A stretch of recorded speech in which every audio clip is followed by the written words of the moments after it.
Factorize. If you're asked to factorize something, then as a reminder, if you remember us talking about this before, yes, I'm hoping we did, so tell me if we didn't, because I've got so many of these groups, I sometimes mix them up, and I'm fairly sure we have done this. That's an expression, the whole thing. Did I mention that last time? That's an expression. And within that expression, I've got two terms. So that's a term in the expression. And each of these terms has got two elements in it. So each little thing inside the term is called an element. So we've got elements, terms, and expression. And the expression actually, although it's looks like a very mathematical thing, is something that engineers often try and come up with, because it's a way of writing a process in terms of symbols that you could then maybe put into a computer or something like that. So that's the sort of thing that you might well come across. Not obviously exactly that, but we do write expressions. To factorize it means to look for common elements.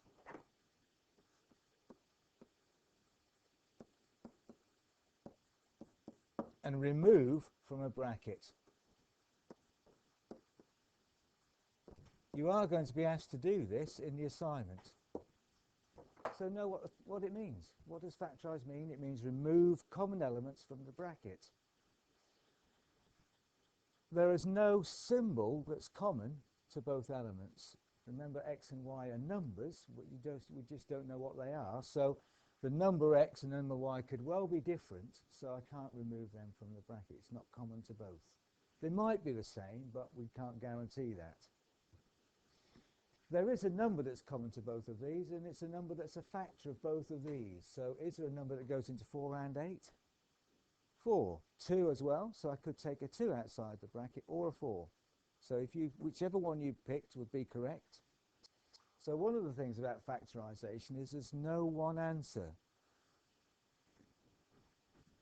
So if I were to take a 4 outside the bracket,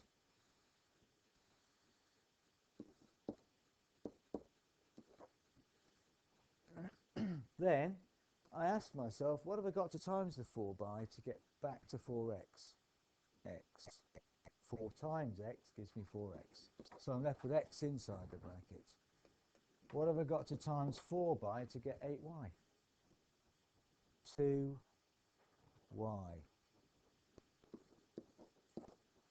So that's factorized.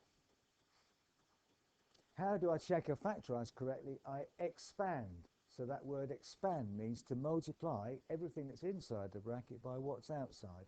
So x times 4 gives me 4x. 2y times 4 gives me 8y. Expand back out, okay? Or I could take a 2 outside the bracket. What would I be left with inside the bracket? Just jot down what you think you'd be left with if you take a 2 outside the bracket.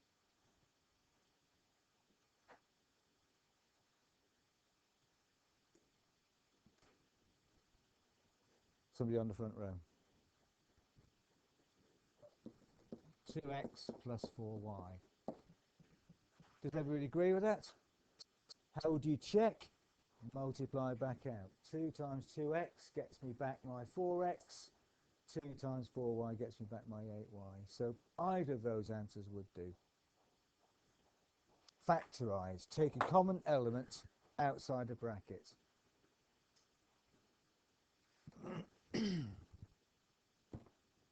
Number 2. What's the key to this? Find a common denominator. Exactly right. So what is that? 12. So I turn them both into 12ths. What have I got to times 3 by to get 12? 4. So what do I do to the top? Same. So 4 2s are 8. Plus 3 times 4 is 12. So 3 1s are 3. Might well be exactly the same one we did last week. So hopefully you got that right. Common denominator is the thing. Calculator question. What's Ohm's law? V equals IR, thank you. So if you didn't know that, you were stuck. What does that mean, V equals IR? Right, good. V for voltage equals the current, so whatever number I is, the current, times, because no symbol between the letters means multiply, I times R. So how do I find the voltage? I multiply the current by the resistance. So, to use this formula, and this is a general point, to use this formula, I need to know that number and that number. And if I know those numbers, I can find the voltage. If I don't know those numbers, I would then need to find another formula to allow me to find out what I and R are, and so on. So often in engineering, we're left with a series of steps to actually end up with a value, where we have to find all the missing numbers and so on. Okay. So V equals I, which is 3.6 times 10 to the minus 3, times R, which is 1.8 times 10 to the 6. That's how I'd write it down on paper.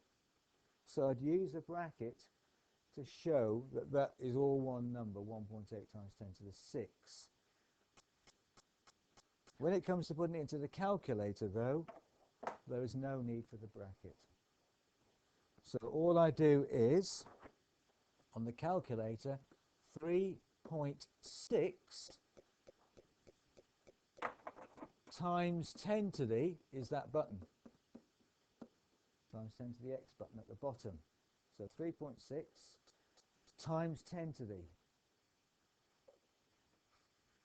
And then, because it's negative, I've got to hit the negative button, or it might be plus minus on some calculators. You've got some sort of button there that says plus minus or a minus. And then I hit the 3. So that's how I enter 3.6 times 10 to the 3, minus 3, right? Okay? What's following there? Yeah, can you make sure Stuart can see that as well, so you know what's going on. Times 10 to the times 1.8, again, times 10 to the 6 equals. Answer? Charlotte? Answer?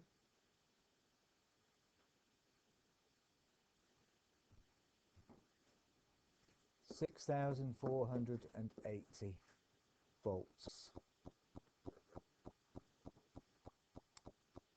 Everybody agree with that?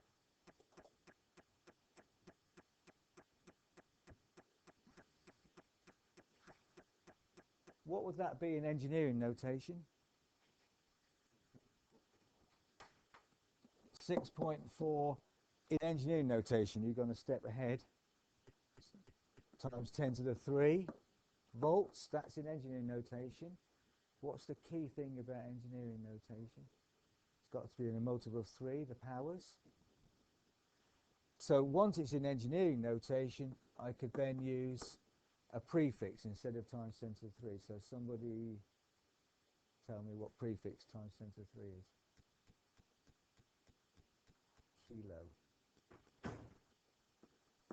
Kilovolts. Okay. This is important to be able to do that. Okay. To be able to recognize engineering notation, to be able to express numbers in engineering notation, and know these prefixes. Next question, number 4. Somebody on the back row, tell me the area of a circle formula.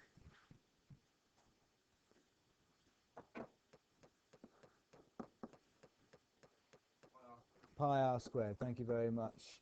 You need to remember that formula. Ohm's Law is a formula to remember, so is the area of a circle. What does R represent? Right, and we know the diameter, so what we've got to do? Half it. The diameter is 10 millimeters, so therefore the radius is 5 millimeters. So now I can put the number in. Pi times 5 squared. That's maybe how I'd write it on paper.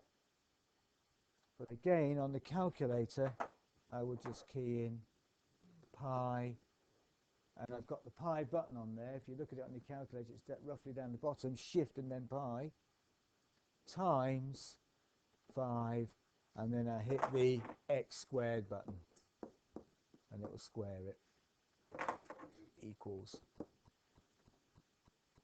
And I get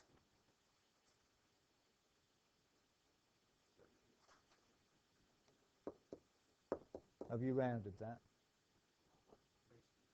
Yeah, you rounded to 3 significant figures. Did it not give you more decimal places? Probably did, didn't it?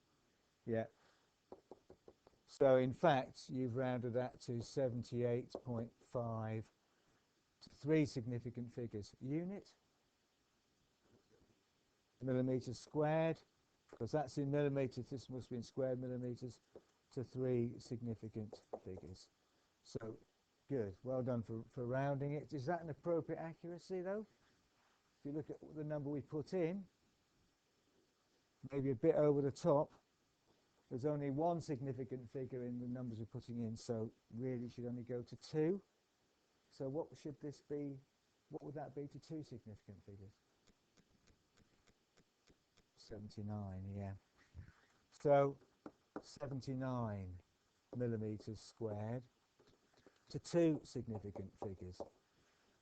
Worth just focusing on this for a second. You're not losing accuracy by doing this. If you don't do it, you're falsely giving the impression that it's more accurate than it actually is. So don't be tempted to think that by doing this you're actually losing accuracy, because the accuracy is not there in the first place, because it's only 1 significant figure that you're putting in. So if you think about it for a minute, it's logical that you can't be really more accurate than that. So try and do that, okay?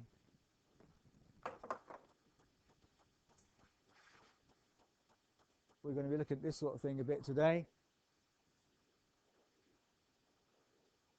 Anybody come up with an answer? Yeah. Well done, right. The answer is the radius equals the circumference divided by 2 pi. If to get the circumference I multiply the radius by 2 pi, then to get back to the radius, if you think about it, and this is something we're going to be talking about today, I must do the opposite. Instead of multiplying by 2 pi, I divide by 2 pi. So, well done.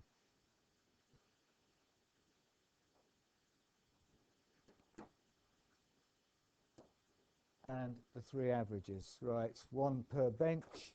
Back bench, tell me an average. 1 of them. Mode.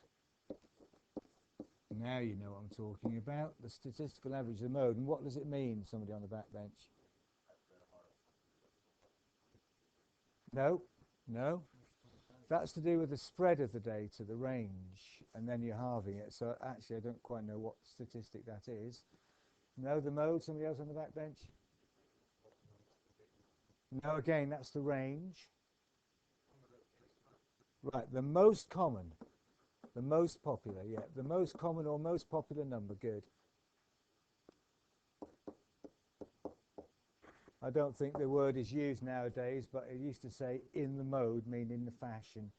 So, you know, the most popular in the mode. Middle bench, tell me an average. Mean. And how do you find the mean? Yes, add them all up. And this, look at this please, because we're looking at this today. Add them all up. Sum of fx. That's what that means, sum of fx. And I'll talk about that briefly in a second. Divided by the sum of f. Add them all up and divide by the number there are. And that's it, expressed symbolically. So front bench, there's 1 more average left. Mode, mean, and median. Median. And what does the median stand? How do you find it? Highest middle number.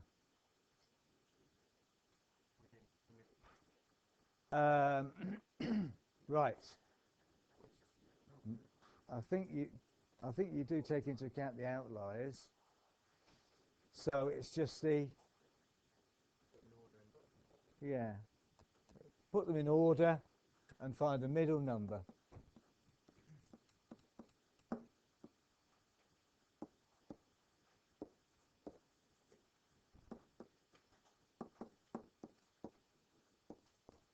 Yeah, so you put the numbers all in order, smallest to biggest, you find the middle value, and that's the median, 3 averages. Okay, well, I'm not giving you a third of a mark for each of these, so if you got all of them, give yourself a mark. Otherwise, no, let's be a bit harsh, okay? So add them up, mark out of 6.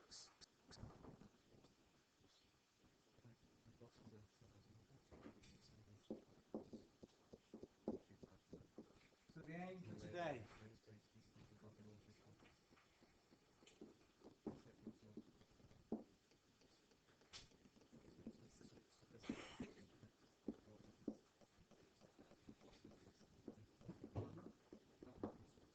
I want to just define what we mean by the mean for a set of group data, which is something that you're going to be talking about.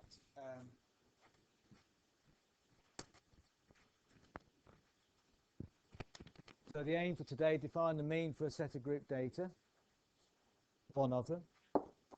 And then I want to look at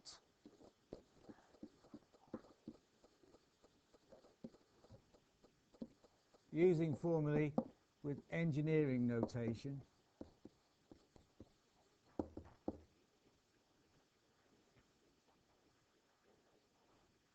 And estimating.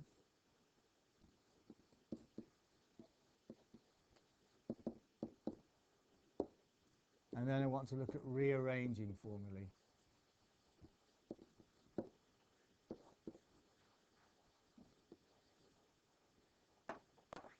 So 3 things I want to sort of talk about today. We might not do much on rearranging formulae today. It depends on how well we go with the other 2. Because I think it's key. The most important aim for today is the middle one, that you can confidently use a formula with this engineering notation on your calculator, which is why you really need to bring along the calculator and get used to using it.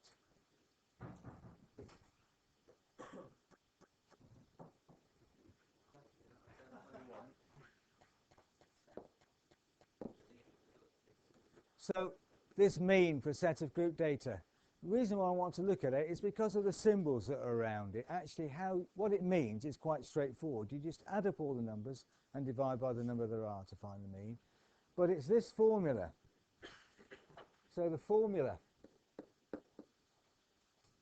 for the mean. And we've written it down already for the drill. So this is it. X with a little bar above it, x bar equals sum of fx over sum of f. So let's just talk about these symbols for a minute. So this bar is often used to represent the mean. So it just so happens that we're calling our data set, or the values in this data set, x. It could be any letter. It could be y, a. So a bar would mean the mean of a set of data where we're using a to represent the values. Okay. So that's a common little symbol used to represent the mean, little bar above a letter.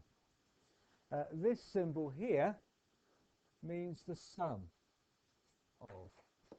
Add them all together. And that's almost invariably used to mean that. And it's actually the Greek letter sigma. So it's part of the Greek alphabet, and it's called sigma. So know what the symbol is. There's also a lowercase sigma. So the alphabet has upper and lowercase symbols, just like the Roman alphabet. And lowercase sigma is looks like that. And we'll come across that symbol too. in statistics, it's used to represent something called a standard deviation, but that's for next year. So sigma, and it represents the sum of. F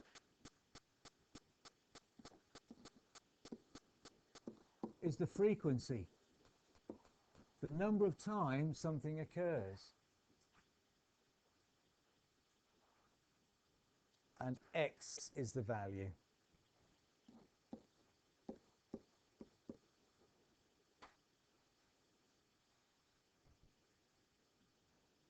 So that's what the symbols mean.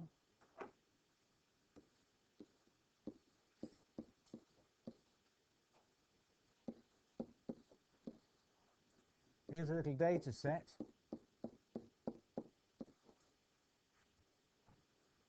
Let's see how that works, how this works. We want to average these numbers. So what do? Add them all up. 2 plus 2 plus 3 plus 4, blah, blah, blah.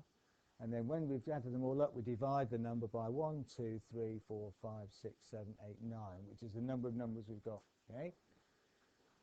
If this data set got very big, we had 100 or more pieces of data in here, then it gets a bit difficult to add them all up. And so that's where this formula comes into its own. What we do is we put these data values into a table where we have the X values and the frequency. In fact, let me just leave a gap here and put the frequency here. So, 2, 3, 4, and there's a 6, isn't there? 6. So those are my numbers, 2, 3, 4, and 6. If you've got a large data set, you'd probably just do the full, you'd find the smallest and the biggest and just put all the numbers in between, or you'd group them if it's a very big data set. And you'll see examples of those in the textbook. But if we haven't got a very big range for the numbers and they're all whole numbers, then we might individually assign a value to each number like that, rather than put them into groups.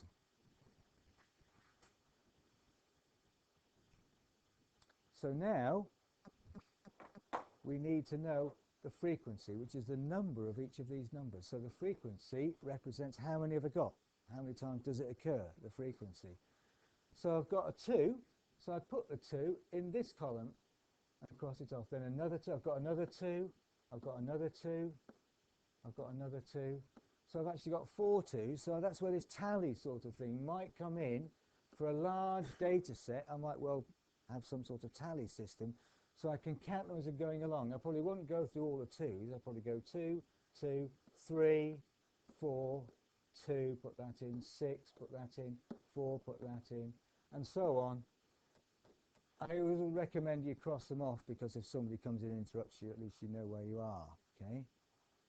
So you do that, then you fill this in. I've got 4 of them, 2 of them, 2 of them, and 1 of them.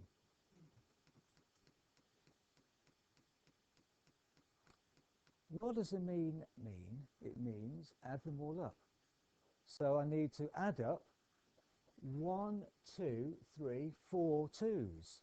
So if I've got 4 2s, a quick way to add them all up is just to times the frequency by the value, isn't it? I've got 4 of them. So add them all up means I multiply the frequency by x.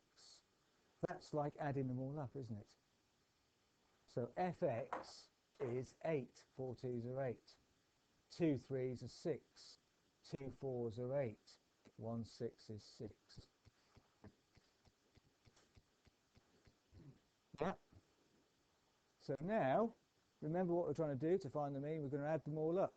So how do I add them all up? I add this column. I find the sum of this column here. So in other words, I find the sum of fx. So that's what goes down at the bottom there. I just add them all up. And then I've got to divide that by the number of numbers I've got, which is just the sum of the frequency column, isn't it? That's telling me how many of them I've got, how many of them I've got, and so on. So to get the sum of all the numbers, I just add up the frequency column, sum of f. Not son of f, sum of f. So then the mean, you just add all the numbers up, which is the sum of fx, and divide by the number of numbers I've got, which is the sum of f. So that's the formula. I just divide that value by that value. I've got the mean.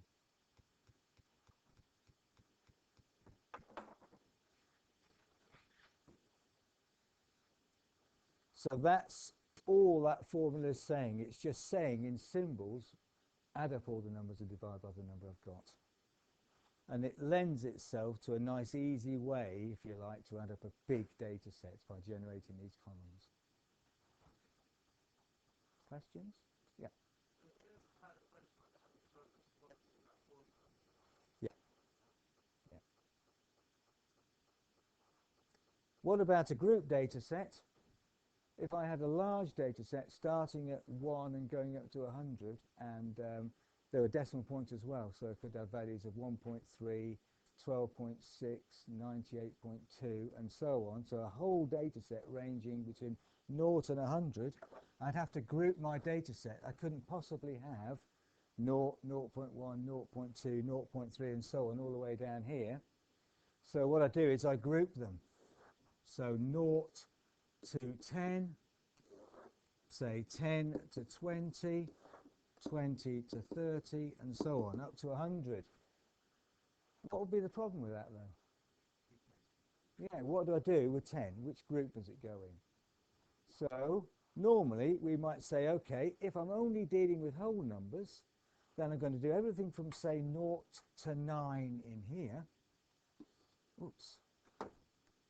And then I'm going to go 10 to 19, and then 19 to 29, and so on. So now I know exactly where I'm going to put 10 in that group. Okay.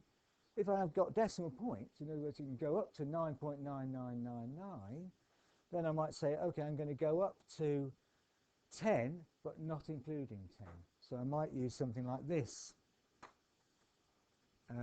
X, my value, is greater than 0, but less than 10. So and that means it's any value less than 10. So 10 goes into this. Okay. This goes from any value of x is greater than or equal to 10, but less than 20, and so on. So I might do something like that if I had decimal points in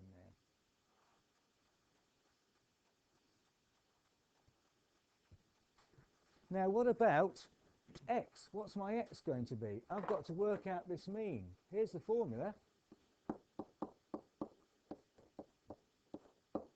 So I'm going to add up all the numbers, but what is x?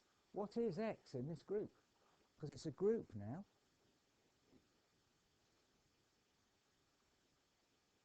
What would we do?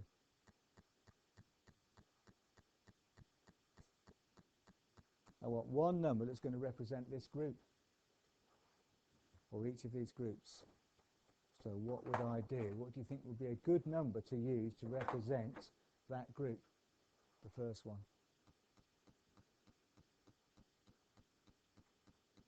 The midpoint. 5. Yeah. So if I group my data set, I need another column where I put in the midpoint. And that will be my x. So 5 for this one, 15 for this one, and so on. Okay?